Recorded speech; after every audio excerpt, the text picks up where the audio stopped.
बोल बांके बिहारी लाल की जय।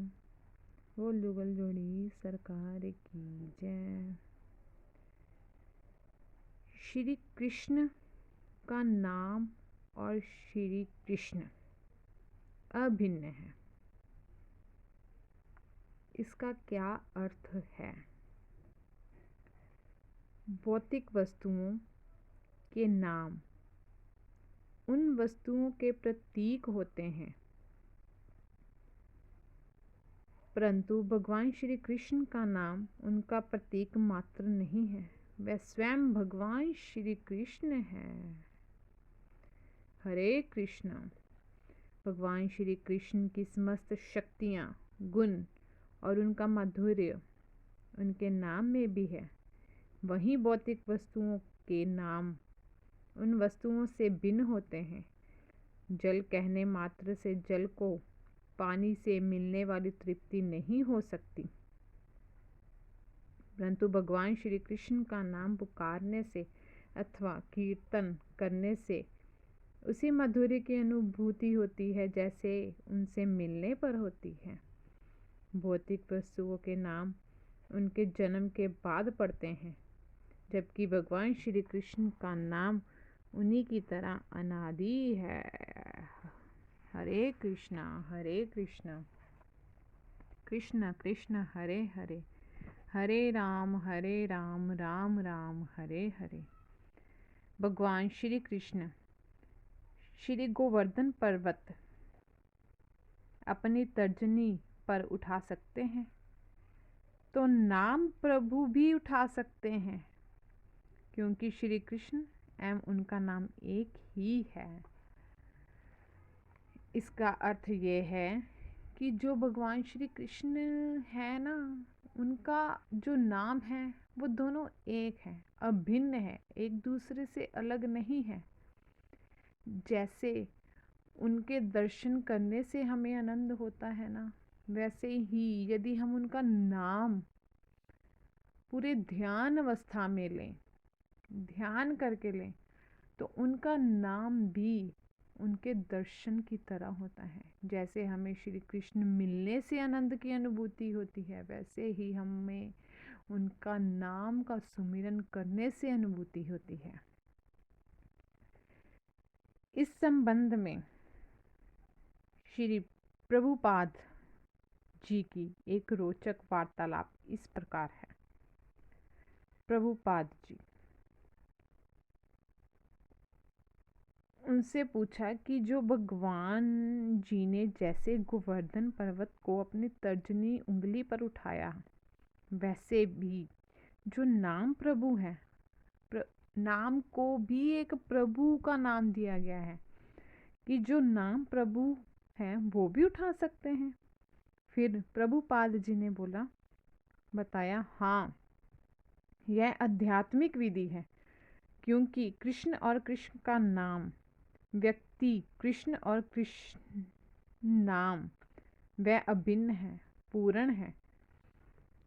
यह भगवान की विशेष शक्ति है। जिस प्रकार इस भौतिक जगत में यदि आप पानी चाहते हैं, दुनिया में वो बोल रहे हैं कि जिस प्रकार हम भौतिक जगत में पानी चाहते हैं, केवल पानी नाम बोलने से आपको पानी मिलेगा नहीं। यदि हम दुनिया में बोले कि हमें प्यास लगी है, हमने पानी पीना है, पानी पीने से हमारे अंदर की तृप्तता नहीं मिटेगी। फिर प्रभुपाद जी ने बोला,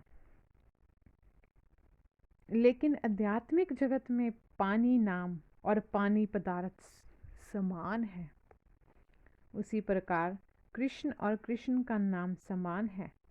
इसीलिए यदि आप कृष्ण नाम का जप करते हैं, आप तुरंत श्री कृष्ण के साथ प्रत्यक्ष संपर्क करते हैं। बोल बांके बिहारी लाल की जय। यदि हमने परमात्मा के साथ संपर्क करना है ना, तो हमें उनका नाम का जप बहुत जरूरी है। श्री कृष्ण का नाम अचिंत्य है।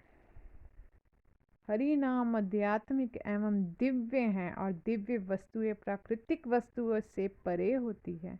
इसीलिए प्राकृतिक इंद्रियों के से नाम ग्रहण नहीं किया जा सकता, लेकिन सदैव श्री कृष्ण नाम आदि का सेवन करते करते हमारी इंद्रियां भी शुद्ध एवं दिव्य हो जाती है।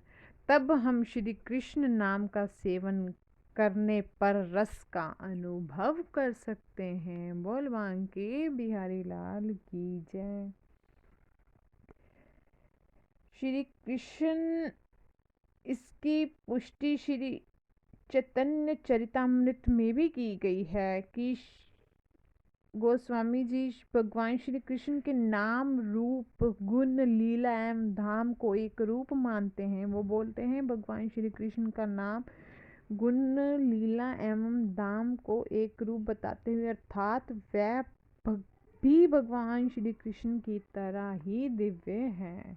बोल बांके बिहारी लाल की जय। निष्कर्ष यह कि भगवान श्री कृष्ण के नाम, रूप, गुण, लीला एवं धाम सभी दिव्य हैं और हमारी प्राकृतिक इंद्रियों से ग्रहण नहीं है, परंतु नाम का निरंतर सेवन करते रहने से हमारी प्राकृतिक इंद्रियां भी दिव्य हो जाएंगी और तब हम नाम की महिमा को समझ पाएंगे और हम श्री कृष्ण भावना भावित होकर नाम के दिव्य रस का आस्वादन कर पाएंगे।